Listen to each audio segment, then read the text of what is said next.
Alrighty, so today we're going to be talking about the constant of proportionality, and that is the same thing as a unit rate. So when we're talking about the constant of proportionality, that's just another name for unit rate.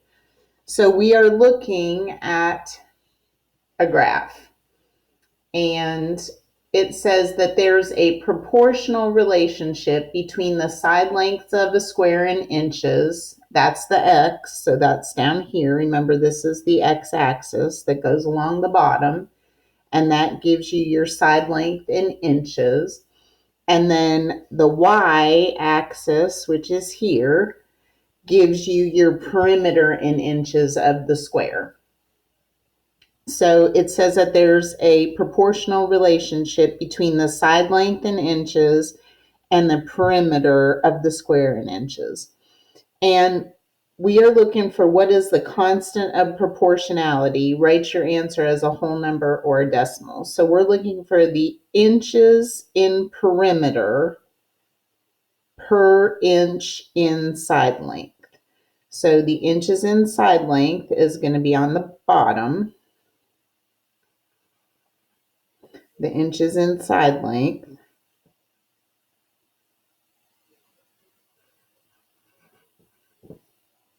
Side length.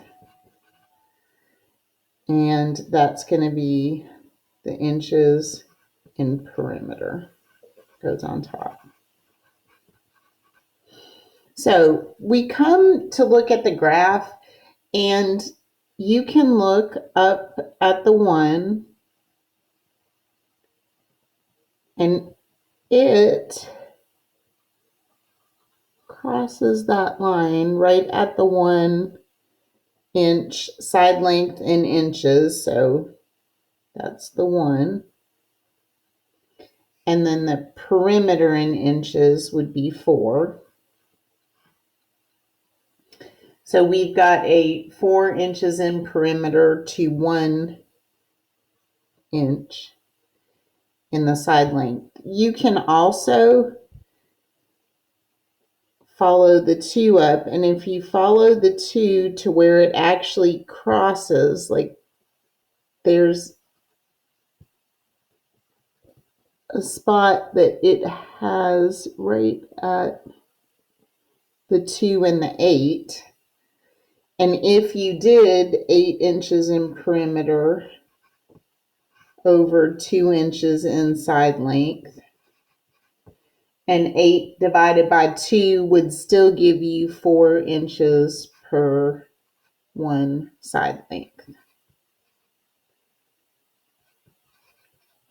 So you can use this graph to figure out the unit rate. So for 1, which is always going to be the easiest way, if you go to the 1 and go where this line crosses, it crosses at the 1 and the 4, or you can go to the 2 and the 8, and 8 divided by 2 will give you that same 4.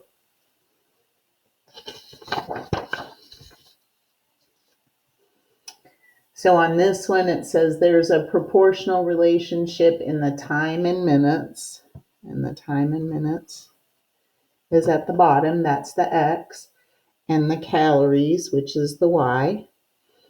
So it says, what is the constant of proportionality in calories per minute? So if you go to the 1 minute, that's the easiest way. If you can go to the 1 and you follow that 1 up until it crosses the line, the 1 meets up with the 7 on that line, so it's 7 calories per minute. And in this particular chart, that's the only thing that you've got. It doesn't have another line where it crosses. So it's 7 calories per 1 minute. So that's the easiest way if it has the 1 for the unit rate. If we're looking at the minutes and it's got the 1, that's the easiest way to do it. Sometimes, though, you don't have a 1. So in this one, it says there's a proportional relationship by between the time Aisha has been filling up the pool in minutes, and remember that's the X, along the bottom is the minutes, and the volume of water in gallons in the pool. That's your Y. So we want gallons per minute. So we want our Y value over our X value, gallons per minute. So if you look down here, there's not a 1 minute.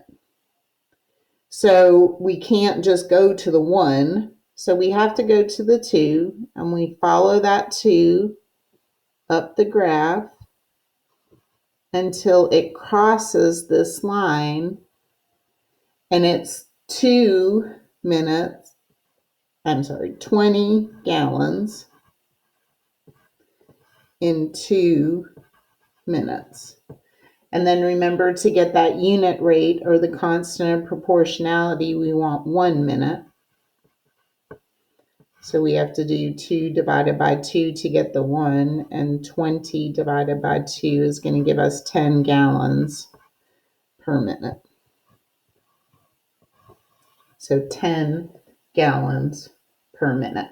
Because we can do 20 gallons in 2 minutes, then we just divide that by 2 to get 1 minute and 10 gallons. Same thing with this one. It says there's a proportional relationship in the time in hours that Bryce and his friends spend sailing. So the time in hours is our X.